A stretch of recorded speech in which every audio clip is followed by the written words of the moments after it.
T'has parat mai a pensar que abans d'esmorzar veus 2 guerres, 4 accidents, 10 coses que et vols comprar i 20 posts que t'has guardat i que no tornaràs a veure mai més? I tot això, i no són ni les 9 del matí. No és que et falti disciplina, és que les aplicacions estan fetes per això, per estar addictes i estar tot el dia connectats. Jo ho confesso, últimament em sento amb el cervell fregit després d'estar tantes hores davant les pantalles. Treballo en pantalles, després estic amb el mòbil mirant les xarxes, després miro pel·lis, després miro sèries i tinc la sensació que estem connectats tots tot el dia.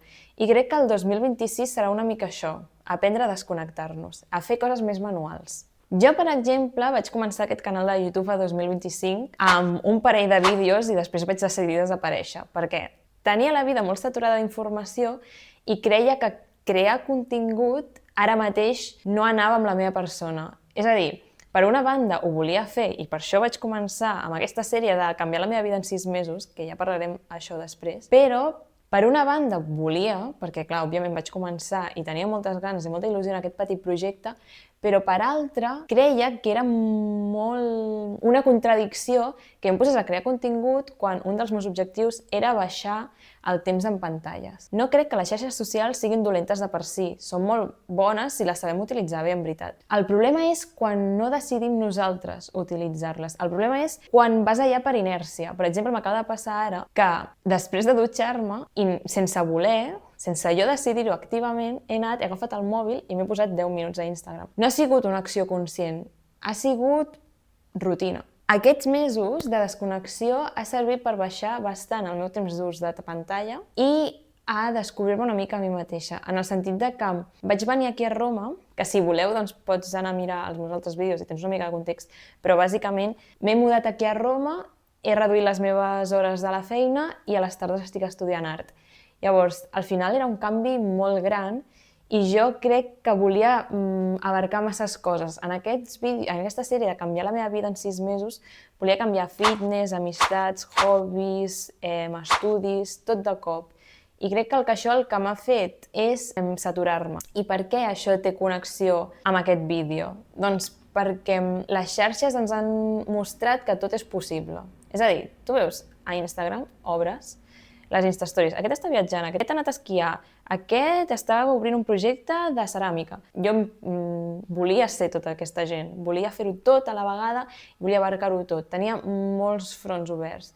I crec que això no ha sigut bo per mi, perquè veia que no arribava a tot i em jutjava molt a mi mateixa i al final era contraproduent. I això té molta relació amb les xarxes, perquè estem tot el dia veient tantes coses i estem tan saturats d'informació que al final estem en un estat com apagats, no? No som molt conscients del que està passant, sinó crec que veure 50 vídeos de 10 segons ens faci més impassius, més desconnectats de la realitat. Llavors, per això m'ha anat bé aquest temps de desconnexió de les xarxes, estar fora per poder baixar una mica el soroll que venia de fora i poder escoltar-me millor a mi mateixa i saber què volia comunicar en aquest canal. El que m'he donat compte en aquests mesos era que realment els meus desitjos, el que jo volia, no sabia si venien de mi o venien de fora. No sabia si era perquè jo realment tenia il·lusió per fer aquella cosa o l'estava fent perquè ho havia vist a les xarxes i no em volia perdre aquella activitat. També és com utilitzar molt poc temps del meu dia a dia per pensar per mi mateixa.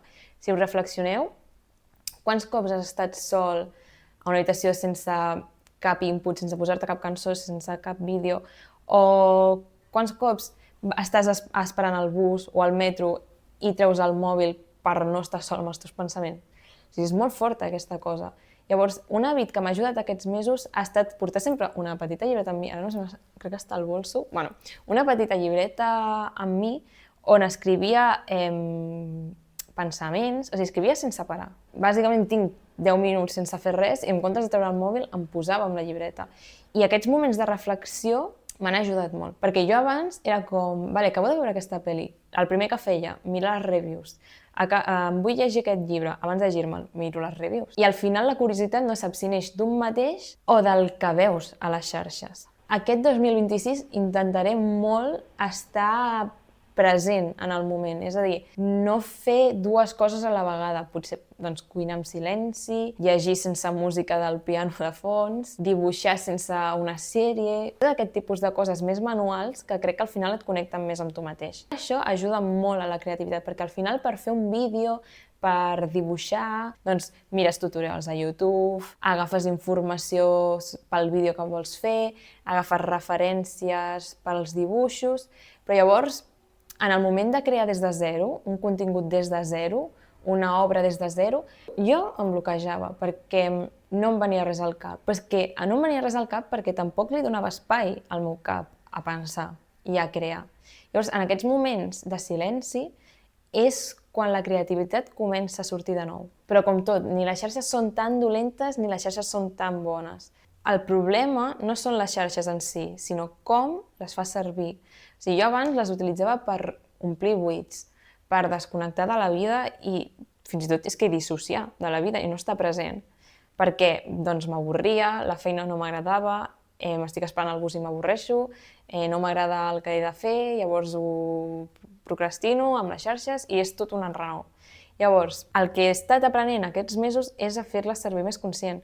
I llavors, intentar buscar contingut de qualitat, que aprengui alguna cosa, que no sigui 10 segons d'un vídeo random d'un nen que cau a un riu i fa una voltareta, no sé, no coses així rares de baixa qualitat que no tenen sentit i és que és veritat, pensa quants reels has vist avui i de quants te n'en recordes. És que és molt fort si comences a pensar així. Ara el que faig jo és utilitzar limitadors de temps que, en comptes de limitar-te el temps de 30 minuts al dia, per exemple, pots fer servir les xarxes 10 cops al dia, 10 minuts. Per exemple, podeu fer aquesta manera. Llavors, és veritat que tens la intenció d'anar-hi, però quan han passat aquest temps t'avisa i tu et tornes com a connectar a la realitat, no? És com, ostres, vale, porto 10 minuts, ja està, ja s'ha acabat el temps. És com un fred que et fa activar alguna alarma. I a més, per entrar a les xarxes ho has de desbloquejar tu, llavors és una acció conscient. I llavors això és el que estic intentant fer en aquest canal.